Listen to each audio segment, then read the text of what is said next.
Hey, what's going on, everybody? Dave back again with another review. This one brought to you by Tokyo Model Detective. If you're looking for something rare, extravagant, or just out of stock at most places, check with Darren over at Tokyo Model Detective. He'll hook you up for a fair price.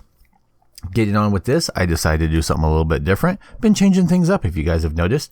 So what we're going to be reviewing today is the Border Break Heavy Guard Type 2. This was a lot of fun to build. I'm going to kind of walk you through some of the mobility and pieces, let you guys see up close. Alright, looking at the head, it's pretty simple. Now keep in mind this does not come with any stickers, so you will have to paint the whole thing. It does have a socket there for the ball joint that is attached to the body for the neck. You do get a smoky black piece for the eye. There is a little divot that you see in there. I'd probably suggest sanding it down just to make it smooth so you don't end up seeing it. It ends up catching my eye. But as you can see, the details are nice. Lots of little rivets and bits and bobs to detail. Set that to the side. Next up, we've got what's going to be the left arm. You get a simple swivel. Now the joints that are in here are tight. I don't want to loosen them up. And if you're familiar with Kotobukiya kits, the pieces aren't as tight as, say, Bandai. You do get some pieces like this that I would suggest, if everything would stay in focus, that I would suggest once you have it painted, or however you want to end up doing it, just to glue those in so that those don't pop out. But you get a nice bend at the elbow. You do get a full 360. You get a joint there that attaches to the body. And no movement in the shoulder piece.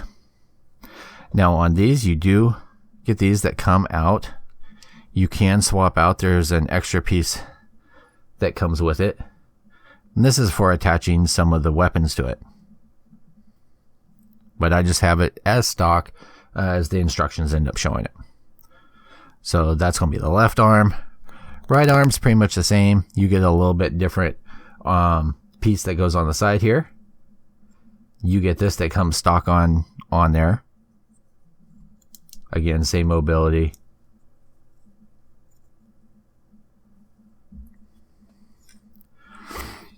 Next, we're going to go over the torso. Going over the torso, you get your neck joint. There's no mobility in the ball socket there. You get this, which is a kind of a cool design. So depending on how you want to store the weapons, and I believe that you can attach weapons from other packs onto this, which is kind of cool. And I'll go over one of the flaws that I ended up finding, but I ended up finding a workaround attaching the big cannon to the back. On the shoulders, you get some good movement, and you actually get some rotation, if you can see that.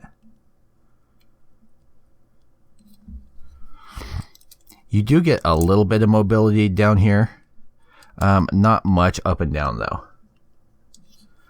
For the hips, they're just in place. It relies on the sockets for the hips on the legs. I'll let you guys see the details. This piece here, I would definitely recommend gluing together. Otherwise, it won't hold the backpack. And I would probably sand and thicken this just a little bit for attaching while we're here. This is the big cannon that goes on to the back. It folds forward like so. And then like that. And then it's supposed to attach right here like this. But as you can see, there's no groove or anything for it to catch into, so it just sits there loosely. So that's why I say you might want to thicken up this gap in here. But the workaround is it does fit into these, if I have it pressed together, because nothing's glued.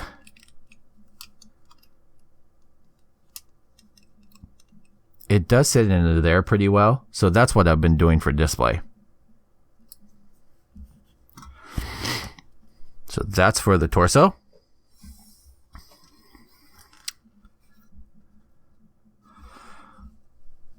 onto the legs. So this is the left leg here. On the feet, you do get some decent mobility. It's just a ball socket that's down there. If you can see down in there, there's a ball socket in there, and then there's a section that rotates up in the ankle itself. So you can get some poses. The foot does flex a little bit. If you do some finagling with, if you can see up in there with that piece, you can actually get more swivel out of the toe. But you get the track section here, you get the fake piston.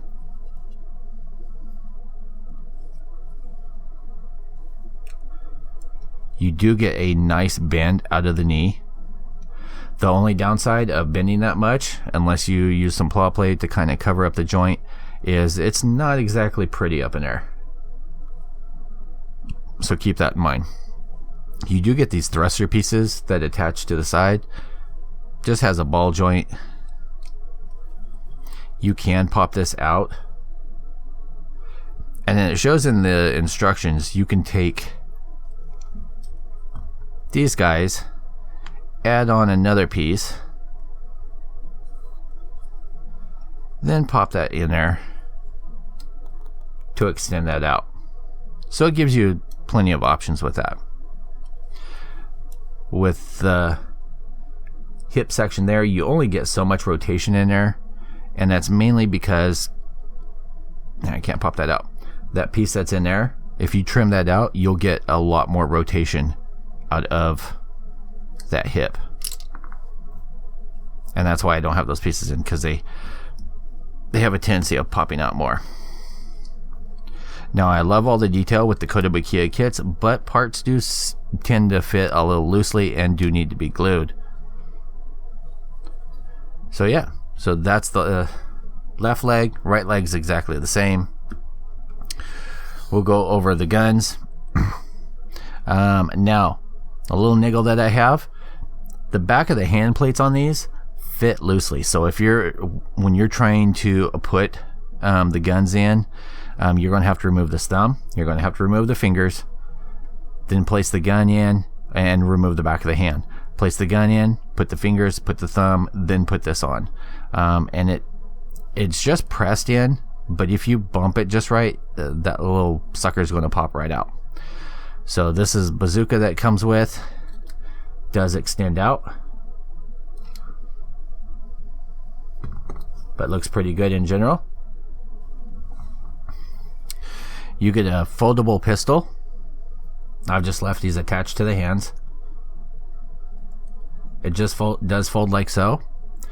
I would suggest, if however you're doing this, and this will attach to like the underside of one of the arms too, but I would suggest a magnet or something to hold that, because sitting the way I have this in the left hand, it does have a tendency of it wants to do this.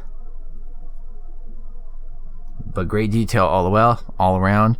If you look, this looks like it folds down, but it doesn't. It just presses in. So,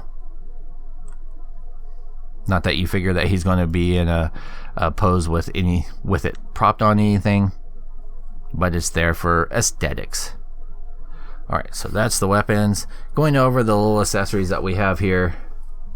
Like I said, you have these for the thrusters for the legs. You get 2 open hands. You get 2 fists.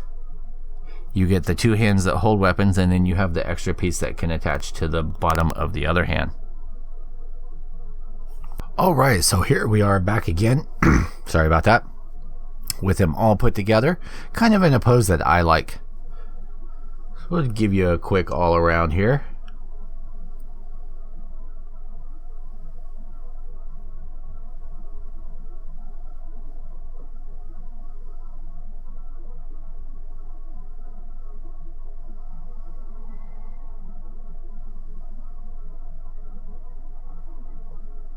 All in all, I'm really happy with this guy.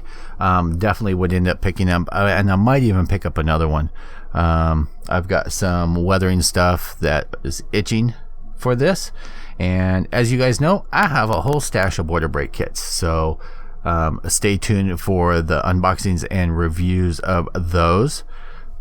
But yeah, I would definitely recommend, if you like the Border Break series, if you like mechas in general, this leaves you a lot of room for playing around, doing your own style, lots of details. I would definitely end up picking this up.